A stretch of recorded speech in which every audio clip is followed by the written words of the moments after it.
نماز مسلمان اور کافر کے درمیان فرق کرنے کے لیے ایک خاص عبادت موجود ہے۔ نماز وہ عبادت ہے جس میں بندہ اللہ تبارک و تعالیٰ کی اپنا سر سجدے میں رکھ کر اپنی پریشانیوں اپنی مشکلات کو رب کی بارگاہ میں رکھ کر رب کی بارگاہ میں یہ دعا کرتا ہے کہ مالک و مولا، میں نے اپنا سر جھکا دیا، میں نے اپنے جسم کو تیری بارگاہ میں جھکا دیا مالک و مولا، اور اس بات کا نعرہ بھی لگاتا ہوا نظر آ رہا ہوں کہ سبحان ربی الاعلی، کہ مالک و مولا تیری ذات پاک ہے جو سب سے زیادہ بلند اور بالا ہے۔ تو بندہ نماز میں رب تبارک و تعالیٰ کی بارگاہ میں کہیں یہ کہتا ہوا نظر آتا ہے کہ مالک و مولا تمام تعریفات تیرے لیے ہی ہیں، تو تمام جہانوں کا پالنے والا ہے، تو رحمان ہے، تو رحیم ہے، تو ہی روز جزا کا مالک ہے، تیری ہی عبادت کرتے ہیں، تجھی سے مدد مانگتے ہیں مالک و مولا، ہمیں ان لوگوں کے رستے پر چلا جن کے اوپر تو نے خاص انعامات فرمائے ہیں۔ یہ سارا کچھ بندہ نماز میں رب تبارک و تعالیٰ کی بارگاہ میں ہو کر کے سوال کر رہا ہوتا ہے۔ نماز ہر بندہ مومن مرد ہو یا عورت، 5 وقت ہر مرد اور عورت پر بالغ نماز پڑھنا ان کے لیے فرض ہے۔ نماز جہاں پر باقی بہت زیادہ فضیلتوں کی حامل ہے، وہیں دین کا ستون نماز ہے۔ جس طرح عمارت ایک ستون کے اوپر کھڑی ہوتی ہے، اسی طرح سے دین اسلام جس ستون کے اوپر کھڑا ہے وہ نماز ہے۔ نماز دین کا ستون ہے، وہی نماز جنت کی کنجی بھی ہے۔ نماز بندوں کو بے حیائی برے کاموں سے روکتی ہے۔ یہ ساری فضیلتیں جو ہمارے ہاں مشہور ہیں، اور رب نے بھی قرآن میں ارشاد فرمایا، اے ایمان والو وَأَقِیمُوا الصَّلَاةَ، نماز کو قائم کرو۔ نماز کو ہر جب اس کا وقت آتا ہے اس وقت میں اس کو ادا کرنا تمہاری ذمہ داری ہے، اور کہا نماز کو قائم کرنا ہے، یہ نہیں ایک وقت پڑھ لی، ایک نماز پڑھ لی، ایک دن پڑھ لی، کہا نہیں، 5 وقت جب بھی نماز کا وقت آتا ہے رب کی بارگاہ میں جھکنا، رب کی بارگاہ میں جھک کر کے اس کا یہ نعرہ لگانا کہ مالک و مولا تو ہی وہ ذات ہے جو سب سے زیادہ عظمت والی ہے، تو ہی وہ ذات ہے جو سب سے زیادہ عظمت والی بلند اور بالا ہے، تیرے سے بڑی کوئی ذات نہیں کہ جس کے آگے جھکا جائے۔ تو یہ بندہ رب کی بارگاہ میں دعا کرتا ہوا، التجا کرتا ہوا، دعا کرتا ہوا نظر آتا ہے۔ یقینی طور پر اعلیٰ حضرت نے اس کے بارے میں لکھا، کہا جو شخص جان بوجھ کر ایک نماز چھوڑے، کہا 1000 برس اس شخص کو جہنم کی آگ میں جلایا جائے، وہ شخص اس چیز کا مستحق ہے، کہا وہ اس چیز کا مستحق ہے۔ ایک نماز جان بوجھ کر چھوڑنے والا شخص، کہا اس کو 1000 سال جہنم میں جلایا جائے، اور کہا جہنم کی آگ کا عالم کیا ہے، اگر سوئی کے نکے کے برابر دنیا میں گر جائے تو پوری کی پوری دنیا تباہ و برباد ہو جائے، اور سب سے جہنم کا کم سے کم جو عذاب ہے وہ جہنم میں جہنمی کو آگ کے جوتے پہنائے جائیں گے،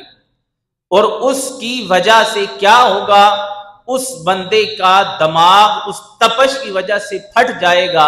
اور ایک دفعہ نہیں، کہا بار بار ایسا ہوتا رہے گا، بار بار اس کا سر سلامت ہوگا، درست ہوگا، پھر دوبارہ پھٹے گا، اور ہر دفعہ اس کو پھٹنے کی تکلیف برداشت کرنی ہوگی۔ اور کہا کہ کہ جب تک بندہ اپنی نمازوں کو مکمل نہیں کرے گا یا توبہ اور استغفار نہیں کرے گا، کہا اس وقت تک اس بندے کے لیے جہنم کے علاوہ کوئی ٹھکانہ نہیں ہے۔ آگے بیان کیا، کہا رب تبارک و تعالیٰ نے قرآن پاک میں اس شخص کی کہانی کو بیان کیا، کہا جو شخص اس کو جہنم کی طرف لے جایا جا رہا ہے، جہنم میں وہ شخص جا رہا ہے، تو لوگ پوچھیں گے ما سلککم فی سقر، یہ تو بتا کس وجہ سے تجھے جہنم میں ڈالا جا رہا ہے؟ تو کہا اس کا جواب کیا ہوگا؟ کہے گا لم نک من المصلین، کہ میں نمازوں کو ادا کرنے والا نہیں تھا۔ قرآن پاک کے تقریباً 700 مقامات پر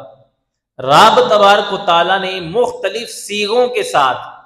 لوگوں کو، امت کو، مسلمانوں کو اس چیز کی تاکید کی ہے کہ بھائی نماز کو پڑھا کرو، اور اسی طرح احادیث ہیں، آیات ہیں جن میں نماز نہ پڑھنے والے شخص کے بارے میں وعیدات، سزاؤں کو ذکر کیا گیا ہے۔ یہی وہ نماز نبی علیہ الصلوۃ والسلام کا فرمان عالی شان، حضرت انس اس کو روایت فرماتے ہیں، حضور نے ارشاد فرمایا من ترک الصلاۃ متعمدا فقد کفر جہارا، کہا جس بندے نے جان بوجھ کر کے ایک نماز کو چھوڑا تو کہا اس شخص نے اعلانیہ طور پر گناہ کیا، اعلانیہ اس بندے نے کفر کیا۔ کہا جو بندہ جان بوجھ کر کے ایک نماز کو چھوڑتا ہے، اور یہی نماز کے بارے میں ائمہ کرام کے الفاظ اور ان کے فرامین کو دیکھا جائے تو حضور غوث اعظم فرماتے ہیں جو شخص نماز نہیں پڑھتا، بے نمازی ہے، تو کہا میں یہ کہتا ہوں کہ اس بندے کو مسلمانوں کے قبرستان میں دفن نہ کیا جائے، جو شخص نماز نہیں پڑھتا۔ اسی طرح صحیح سلطان باہو رحمت اللہ تعالی علیہ فرماتے ہیں، کہا جو بے نمازی ہوتا ہے، کہا اس سے تو خنزیر بھی پناہ مانگتا ہے، وہ خنزیر سے بھی بدتر شخص ہوتا ہے جو نماز قضا کرتا ہے، نمازوں کو چھوڑتا ہے۔ اور شیخ سعدی شیرازی نے کیا ارشاد فرمایا، کہا جو بندہ بے نمازی ہو، کہا اس کو قرض نہ دیا کرو، وہ قرضہ مانگنے آئے تو اس کو قرض نہ دیا کرو۔ کہا جو رب کا فرض ادا نہیں کرتا تو تمہارے قرض کو کس طرح واپس لوٹائے گا؟ امام اعظم علیہ رحمت الرحمن فرماتے ہیں، کہا جو بندہ جان بوجھ کر کے نماز چھوڑتا ہے لیکن اس کو قید کیا جائے، اس کو کہا جائے کہ رب کے حق کو پورا کر، مکمل کر، اور کہا جو اسلام کا حاکم ہے، کہا اس کو یہ اجازت ہے کہ نماز نہ پڑھنے کی وجہ سے جو سزا اس کو دینا چاہتا ہے، کہا اس کو یہ چاہیے کہ نماز نہ پڑھنے کی وجہ سے اس بندے کو سزا دے۔ یہی جو قول ہے اگر اس کے اوپر عمل کیا جائے تو دیکھیں سارا دن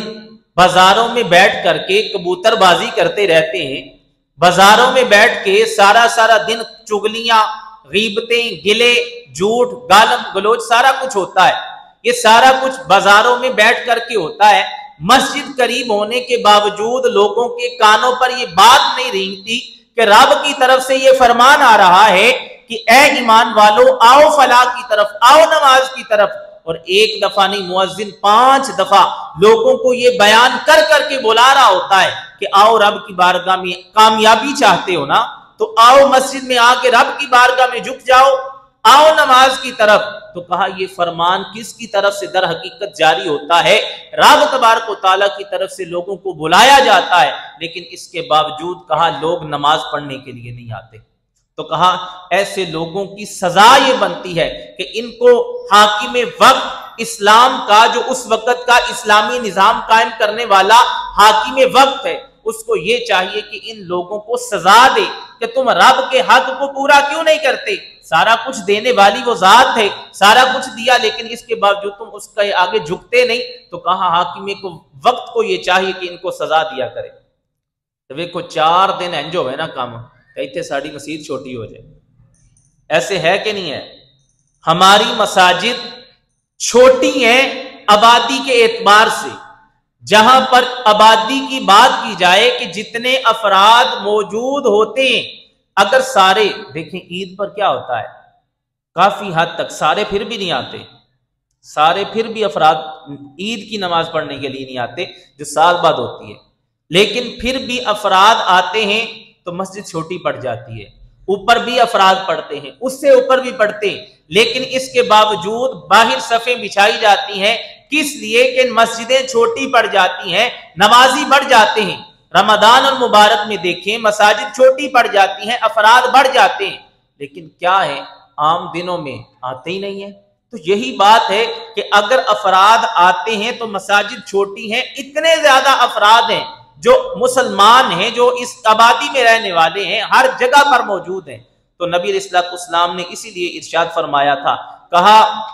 حضرت جابر بن عبداللہ انصاری اس کو بیان فرماتے ہیں، کہا بین الرجل و بین الکفر ترک الصلاۃ، کہا بندے کے درمیان اور کفر کے درمیان کس چیز کا فرق ہے؟ کہا وہ نماز کو چھوڑ دینے کا فرق ہے۔ جناب حضرت ابو ہریرہ رضی اللہ تعالیٰ عنہ کا بیان سنیے، آپ نے بیان فرمایا، نبی علیہ الصلوۃ والسلام کا فرمان، فرمایا لا سہم فی الاسلام لمن لا صلاۃ ولا صلاۃ لمن لا وضوء لہ، فرمایا کہا اس شخص کا اسلام میں کوئی حصہ نہیں جو شخص نماز نہیں پڑھنے والا، اور کہا اس بندے کی نماز نہیں ہے جس شخص کا وضو نہیں ہے۔ کہا اگر اسلام سے حصہ لینا چاہتے ہو، تم مسلمان کہلانا چاہتے ہو، اگر مومن کہلانا چاہتے ہو، تو کہا نماز کو ادا کرنا ہوگا، اور جو بندہ بغیر وضو کے نماز کو پڑھتا ہے، کہا اس بندے کی نماز نہیں ہے۔ آگے چلیے، حضور علیہ الصلوۃ والسلام کا فرمان علی شان، کہا من ترک الصلاۃ العصر فقد حبط عملہ، کہا جس بندے نے عصر کی نماز کو ترک کر دیا، عصر کی نماز کو چھوڑ دیا، تو کہا اس بندے کے لیے کیا ہے؟ کہا فقد حبط عملہ، فرمایا اس کے سارے اعمال تباہ و برباد ہو گئے۔ اسی لیے قرآن میں فرمایا حافظوا علی الصلوات والصلاۃ الوسطی، کہ اے ایمان والو تمہارے لیے حکم کیا ہے؟ کہا جو درمیان میں نماز آتی ہے نا اس کی حفاظت کرو۔ کون سی درمیان میں آتی ہے؟ عصر کی نماز، فجر ظہر پہلے، مغرب عشاء بعد میں، درمیان میں آنے والی عصر کی نماز ہے۔ اور آگے چلیے، حضور علیہ الصلوۃ والسلام کا فرمان علی شان، بہت خوبصورت حدیث پاک، کہا ان اول ما یحاسب به العبد بصلاته فان صلحت فقد افلح وانجح وان فسدت فقد خاب وخسر، کہا قیامت کے دن جب حساب کتاب کا سلسلہ شروع ہوگا تو کہا سب سے پہلے جس چیز کا حساب ہوگا نا، کہا وہ بندے سے نماز کا حساب ہوگا۔ کہا فَإِن صَلَحَتْ، کہا اس بندے کا اگر یہ سوال درست ہو گیا، اگر اس کی نمازیں پوری ہیں، نمازیں مکمل ہیں، تو کہا پھر حکم خداوندی یہ ہوگا فقد افلح وانجح، کہا اس بندے نے کامیابی کو پا لیا۔ گویا بتانے کا مقصد یہ ہے کامیابی پانا چاہتے ہو جہاں پر باقاعدہ طور پر مؤذن یہ 5 وقت اعلان کرتا ہے حی علی الفلاح، آؤ کامیابی کی طرف، دوسرے مقام پر حضور کی حدیث پاک یہ بیان کر رہی ہے کہ بندے یہ خیال رکھنا سب سے پہلے جس چیز کا حساب ہوگا وہ نماز ہوگی، اور اگر تو نے اس سوال کا جواب دے دیا، اگر تیری نمازیں پوری ہیں تو رب کی بارگاہ میں جھکتا رہا ہے، تو کہا پھر تیرے لیے حکم کیا ہے؟ کہا فقد افلح وانجح، کہا تو کامیاب ہو گیا، اللہ تبارک و تعالیٰ نے جہنم سے تجھے آزادی کا باقاعدہ طور پر حکم آرڈر جاری فرما دیا کہ تو کامیاب ہو گیا ہے۔ جو بندہ یہ پہلا سوال کا جواب دے سکے گا، کہا جو بندہ پہلے سوال کے جواب نہیں دے سکتا تو کہا وہ کس طرح اپنی جگہ سے ہل سکے گا۔ دوسرے مقام پر بھی حدیث پاک ہے کہ مالک و مولا اس وقت تک بندے کو اپنے پاؤں سے ہلنے نہیں دے گا جب تک یہ سوالات کے جوابات نہیں دے پائے گا۔ اس سے پوچھا جائے گا بتا تو نے اپنی زندگی کو کیسے گزارا، کن کاموں میں گزارا، جوانی کہاں گزاری، مال کہاں سے کمایا، کہاں لگایا، علم حاصل کیا، عمل کیا کہ نہیں کیا۔ کہا ان تمام چیزوں کے بارے میں رب کی بارگاہ میں سوال ہوگا، رب اس کو سوال کرے گا۔ تو کہا جو بندہ پہلا ہی سوال کا جواب نہ دے پایا تو کہا وَإِن فَسَدَتْ، کہا اگر اس نے جواب نہ دے پایا تو کہا فقد خوابا و حاسرا، کہا وہ بندہ بہت ہی بڑے خسارے میں چلا گیا۔ تو بھائی سب سے پہلا سوال یہ ہے، جب پہلا سوال کا جواب ہی نہیں آتا ہوگا تو کس طرح سے بندہ دوسرے سوال کی طرف جائے گا؟ اور یہ یقینی طور پر دعا یہی ہونی چاہیے کہ اللہ تبارک و تعالیٰ حساب نہ دے، کیونکہ حساب نہیں دیا جاتا۔ میں ہوں یا آپ، ایک دن کا حساب دینا ہو نا تو بندے کو لگ پتا جاتا ہے۔ آپ اپنا حساب خود سے لگائیں، میں اپنا خود سے لگاؤں۔ پورے دن میں ہم نے نمازیں کتنی پڑھی؟ پورے دن میں ہم نے کتنے لوگوں کے دل دکھائے؟ پورے دن میں ہم نے کتنے لوگوں کی چغلی کی، کتنے لوگوں کی غیبت کی، کتنے لوگوں کا دل دکھایا، اور کیا کیا گناہ ہم نے سارے دن میں کیا، کتنے لوگوں کو گالی گلوچ کی۔ تو بندہ ایک دن کا حساب نہیں دے پاتا۔ تو کہا رب کی بارگاہ میں جب حساب کی باری آئے گی، ایسے نہیں جناب صدیق اکبر نے کہا تھا، کہا مالک و مولا کاش میں سبزہ ہوتا، دعا کرتے ہیں، کہا مالک و مولا کاش میں سبزہ ہوتا، تو کہا ہوتا کیا؟ بکری مجھے کھا جاتی اور اللہ کی بارگاہ میں کھڑے ہو کر کے مجھے ابو بکر صدیق کو حساب نہ دینا پڑتا۔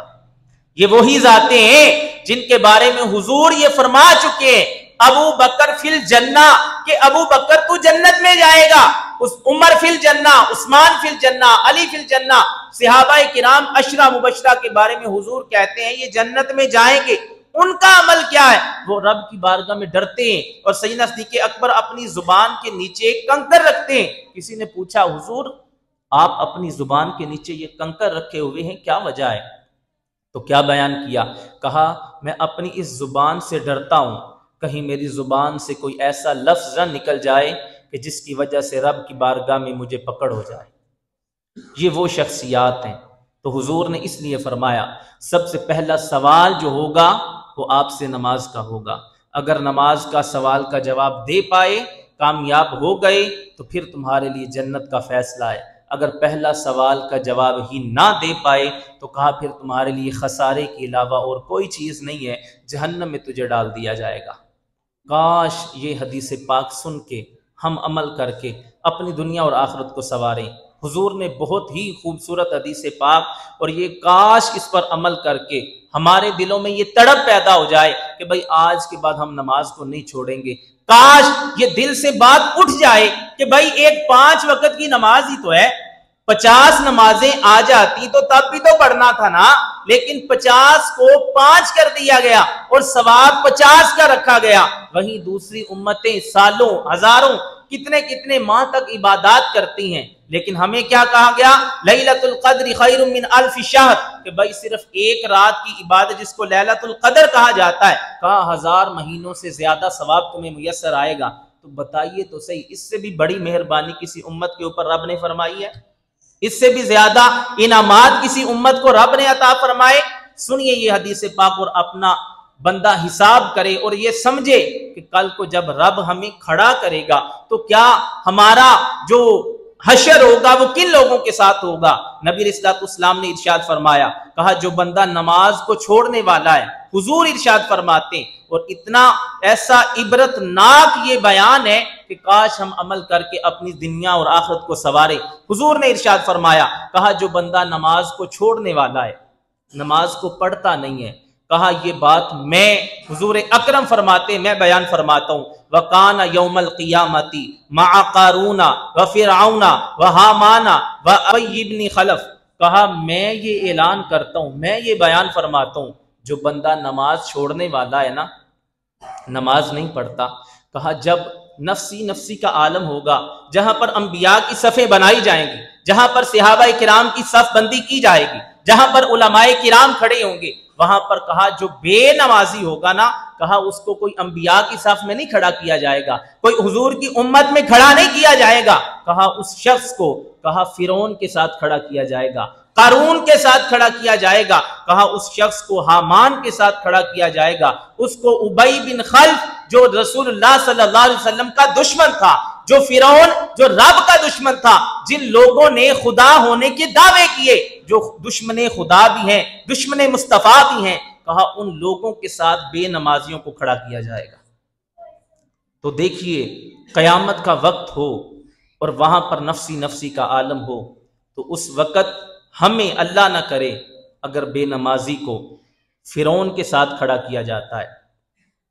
حامان کے ساتھ کھڑا کیا جا رہا ہے، قارون کے ساتھ کھڑا کیا جا رہا ہے، تو بتائیے یہ کتنے مشکلات کے معاملات ہوں گے،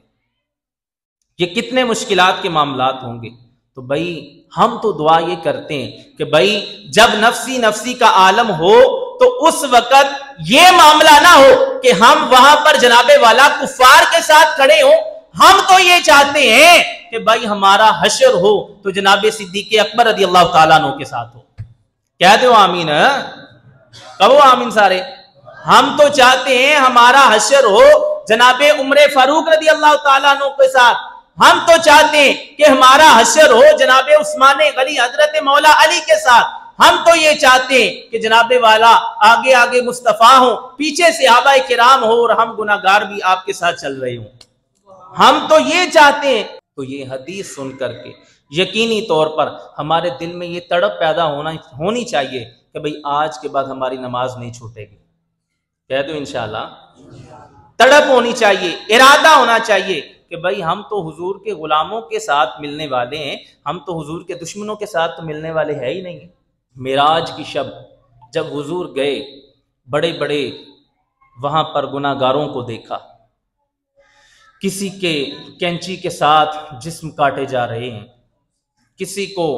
لوہے کی تلوار کے ساتھ کاٹا جا رہا ہے، کسی کو اور عذاب دیے جا رہے ہیں۔ وہیں پر کچھ اشخاص وہ تھے کہ جن کو ایک بڑے پتھر کے ساتھ ان کے سروں میں مارا جاتا ہے اور ان کے سروں کو پھاڑا جاتا ہے، ان کے سروں کو داغا جاتا ہے۔ تو یہ سارا کچھ ہو رہا ہے۔ حضور نے پوچھا کہ جبرائیل بتا تو صحیح یہ وہ کون سے لوگ ہیں کہ جن لوگوں کے سروں کے اوپر اتنے بھاری پتھر مارے جا رہے ہیں؟ تو جناب جبرائیل علیہ السلام نے کہا حضور یہ وہ لوگ ہیں کہ جن کے سر فرض نماز سے بھاری ہیں، یعنی یہ فرض نماز پڑھنا بھی اپنے اوپر بھاری سمجھتے ہیں۔ کہا یہ فرض نماز بھی نہیں پڑھتے اور یہ کیا کہتے ہیں نماز کو چھوڑتے ہیں، سستی میں گزارتے ہیں۔ تو کہا یہ وہ لوگ ہیں جو نمازوں کو چھوڑنے والے ہیں، آج ان لوگوں کے سروں میں بھاری پتھر مارے جا رہے ہیں۔ اور دوسرے مقام پر بخاری کی حدیث پاک کہا جو شخص نماز تو پڑھتا ہے لیکن لوگوں کو دکھلاوے کے لیے پڑھتا ہے، لوگوں کو دکھانے کے لیے پڑھتا ہے، تو کہا جب کل قیامت کا معاملہ ہوگا نا، وہ سر تو جھکائے گا، سر سجدے میں تو رکھنے کی کوشش کرے گا، کہا لیکن جس طرح ایک گردن میں سریا پڑ جاتا ہے نا، کہا اس طرح اس کی وہ کمر، اس کی گردن اکڑ جائے گی، بڑی کوشش کے باوجود اللہ کی بارگاہ میں جھک نہیں پائے گا۔ جو شخص دنیا میں لوگوں کو دکھانے کے لیے نماز پڑھتا ہے کہ میں بڑا حاجی ہوں، میں بڑا نمازی ہوں، آج کل ہوتا ہے نا، یہ بھی بڑا رولا ہوتا ہے، جو بندہ 5 نمازیں پڑھتا ہے نا وہ سمجھتا ہے میرے تو وڈی شاہی کوئی نہیں۔ ایسے ہی ہے جو لوگ 2-4 نمازیں پڑھتے ہیں نا، ان کا علماء کے ساتھ تعلق اور جیسا ہوتا ہے، ان کا ادب احترام کے معاملات اور ہوتے ہیں۔ جو 5 نمازیں مستقل پڑھتا رہتا ہے نا، وہ خود ہی ایک مستقل علماء کی لسٹ میں شامل ہو جاتا ہے۔ ایسے افراد موجود ہوتے ہیں۔ تو کہا جو لوگوں کو دکھانے کے لیے کرتا ہے نا، کہا اس وقت وہ کوشش بھی کرے گا، اس کی کمر اٹک جائے گی، اس کی گردن اٹک جائے گی، وہ سر سجدے میں نہیں رکھ پائے گا۔ کیا ہوگا؟ اس کے سر کو اس طرح سے کر دیا جائے گا کہ وہ اپنے سر کو نہیں جھکا پائے گا۔ اور بھائی نماز ہی وہ چیز ہے کہ لوگوں کے نیک لوگوں کے ساتھ تعلق قائم کرنے کی وجہ سے لوگوں نے ظاہر ہے پیچھے علماء کرام ہوں یا علماء اہل سنت ہوں، اس سے قبل جو صوفیاء کرام ہیں، انہوں نے بھی لوگوں کو نماز کی تلقین کی، نماز پڑھاتے رہے۔ حضور علیہ السلام نے بہت سخت فرامین جاری فرمائے۔ نبی علیہ السلام کا فرمان موجود ہے، نبی علیہ السلام نماز نہ پڑھنے والے جو جماعت سے نماز نہیں نہ پڑھتے، حضور نے ان کے بارے میں ارشاد فرمایا۔ نبی علیہ السلام جلال میں موجود ہے، نبی علیہ السلام نے ارشاد فرمایا جو لوگ نماز پڑھتے ہیں، نماز نہ پڑھنا تو یہ تو یقینی طور پر بہت بڑا گناہ ہے۔ کہا جو جماعت سے نماز نہیں پڑھتے، حضور علیہ السلام نے ارشاد فرمایا، کہا میرا دل یہ چاہتا ہے اپنے مصلی امامت پر کسی اور شخص کو کھڑا کر جاؤں اور ایک نوجوانوں کا گروہ لے کر کے ان لوگوں کی طرف چلا جاؤں جو آ کر کے مسجد میں نماز نہیں پڑھتے، کہا جوانوں کا گروہ لے کر کے چلا جاؤں اور ان کے گھروں کو جا کے آگ لگا دوں۔ کہا جو جماعت سے آ کر کے مساجد کس لیے بنائی گئی؟ 4 دن رمضان المبارک کا مہینہ آتا ہے تو اس طرح صرف ایک مہمان آئے اور چلے گئے، سارا سال وہ لوگ میسر نہیں ہمیں آتے. ہم دیکھتے رہتے ہیں یار وہ بھی نمازی تھا، وہ بھی نمازی تھا، نہ جانے وہ کون سے نمازی تھے جو مہمان تھے فقط نماز پڑھ کے چلے گئے. حضور نے اس لیے ارشاد فرمایا، کہا میرا دل یہ چاہتا ہے اپنے مصلی امامت پر کسی کو کھڑا کر جاؤں، جوانوں کا گروہ لے کر کے ان لوگوں کے گھروں کو جا کے آگ لگا دوں جن لوگوں کو پتہ نہیں مساجد بنائی گئی تھی با جماعت نماز ادا کرنے کے لیے، لیکن وہ نمازیں نہیں پڑھتے. اور افسوس کی بات تو یہ ہے، یہ دیکھیے اب جمعے کا وقت قریب ہے، ماشاءاللہ سے باہر بیٹھے ہوں گے افراد، چگلیاں، غیبتیں، طرح طرح کے نسخہ جات ایک دوسرے کو بتاتے ہوں گے، اندر آنے کی توفیق نہیں میسر آتی. رب کی بارگاہ میں جو کلام، جو احادیث ہے، قرآن و سنت سننے کے لیے ٹائم نہیں. موبائل کو وقت دیں گے، مجرے دیکھیں گے، طرح طرح کی بکواسات چیزیں دیکھ کے اپنے کتنا وقت گزار دیں گے، لیکن مسجد میں آنے کی توفیق میسر نہیں آتی. جمعہ پڑھنے کے لیے افراد نہیں آتے. نبی علیہ الصلوۃ والسلام کا فرمان سنیے، حضور نے کیا ارشاد فرمایا، فرمایا من ترک الجمعۃ ثلاث جمع متوالیات فقد نبذ الاسلام وراء ظہری. کہا جس بندے نے 3 جمعے لگاتار چھوڑ دیے تو کہا اس بندے کی مثال کس طرح ہے، کہا اس بندے نے 3 جمعے مسلسل چھوڑ دیے ہیں، کہا گویا اس بندے نے اسلام کو پکڑ کر کے اپنی کمر کے پیچھے پھینک دیا، گویا اس نے اسلام کو چھوڑ دیا، پھینک دیا. اور دوسرے مقام حضور نے ارشاد فرمایا 3 جمعے جو بندہ بغیر عذر کے مسلسل چھوڑتا ہے تو کہا اس بندے کا نام منافقین کی لسٹ میں لکھ دیا جاتا ہے. نبی علیہ الصلوۃ والسلام کے ان فرامین کی روشنی میں ہی امام حجر آپ بیان فرماتے ہیں، کہا جو بندہ، ویسے تو نماز چھوڑنے کی بہت ساری رسوائیاں ہیں، بہت ساری ذلتیں ہیں، کچھ کو آپ نے بیان فرمایا. کہا پہلی بات یہ ہے جو بندہ نماز چھوڑتا ہے نا، رب تبارک و تعالیٰ اس کی عمر سے برکت کو اٹھا لیتا ہے، اس کی عمر سے برکت ختم ہو جاتی ہے. اور پھر ارشاد فرمایا اس کے چہرے سے صالحین کا جو نور ہوتا ہے، جو نیک لوگوں کا نور بندے کے چہروں پر نظر آتا ہے، جو ایک چہرے پر ایک خاص چاشنی نظر آتی ہے، کہا نماز چھوڑنے کی وجہ سے رب اس کے چہرے کا نور سلب کر لیتا ہے. تیسرے مقام پر فرمایا، کہا اس کی دعائیں قبول نہیں کی جاتی.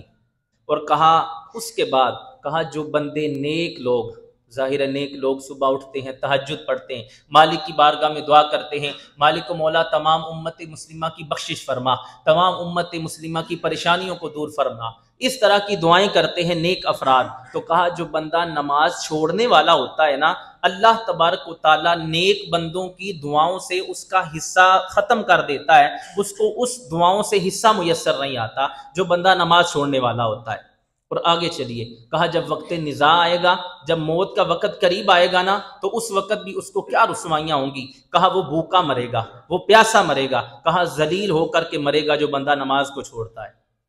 اور کہا یہاں تک بات نہیں، حشر کا میدان ہوگا، حشر میں بھی اس بندے کو 3 ذلتوں کا سامنا کرنا پڑے گا. کہا سب سے پہلے رب اپنی بارگاہ میں اس کو کھڑا کرے گا، سخت قسم کا اس سے حساب کتاب کیا جائے گا، رب اپنا قہر جلال اس کو دکھائے گا. اور کہا پھر اس کے بارے میں کیا فیصلہ ہوگا، کہا جائے گا اس بندے کو جہنم کی آگ میں پھینک دو، اس کو میں نے اتنی ساری نعمتیں نوازا، اتنی ساری چیزیں عطا فرمائی، لیکن اس کے باوجود یہ میری بارگاہ میں جھک نہ سکا. اور آگے چلیے، کہا یہ بات یہاں تک ختم نہیں ہے، جہاں وقت نزاع ہے، مرنے کا وقت ہے، اس وقت کی بات بھی ہوئی. کہا جب قبر میں ڈالا جائے گا تو کہا پھر بھی وہاں پر بھی معاملات سخت ہوں گے. کہا کیا ہوگا، اس کی قبر اس کے لیے سخت ہو جائے گی، تنگ ہو جائے گی، اور کہا اس طرح سے اس کو دبائے گی. کہا یہ سر کی ہڈیاں پاؤں کی طرف اور پاؤں کی ہڈیاں سر کی طرف، اس کی پسلیاں ٹوٹ جائیں گی. کہا اس طرح سے جو قبر ہے اس بندے کو دبائے گی، اس طرح سے دبائے گی کہ اس کے سارے جسم کی ہڈیاں چکنا چور ہو جائیں گی. اور بات یہاں تک بھی ختم نہیں، حضور نے آگے مزید یہ بیان کیا کہ کیا کیا رسوائیاں اس کو بندے کو میسر آئیں گی. کہا اس بندے کے اوپر ایک ایسا سانپ چھوڑا جائے گا، کہا جو ڈنگ مارے گا نا، ایک ڈنگ مارے گا تو کہا کیا ہوگا، ایک بندہ 70 گز زمین کے نیچے دنس جائے گا. استغفر اللہ، الیاذ باللہ. کہا اس بندے کے لیے یہ حکم ہوگا، اللہ اکبر. کہا ایک سانپ بھی اس کے لیے چھوڑا جائے گا تو بھائی آگ بھی جلا دی جائے قبر میں، بچھو بھی چھوڑ دیے جائیں، وہاں پر سانپ بھی چھوڑ دیے جائیں، بچانے والا بھی کوئی نہ ہو، تو بھائی کیا معاملات ہو سکتے ہیں. اس لیے کہا نماز کی تیاری کر لو، نماز پڑھا کرو، اور فقط پڑھائی نہیں کرو، نماز کو پڑھو، خشوع خضوع کے ساتھ پڑھو، نماز کے حقوق کو پورا کرو، نماز کو صحیح طریقے سے پڑھو،